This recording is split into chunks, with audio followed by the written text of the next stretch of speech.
Botflies, also known as baubles, heel flies, and gadflies, are a family of flies known as the Ostridae. Their larvae are internal parasites of mammals, some species growing in the host's flesh and others within the gut.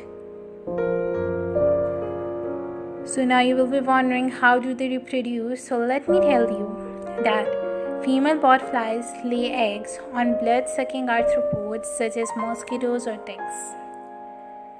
Now there is a question that arises, that why don't they lay their eggs on their own? So the reason is that botflies are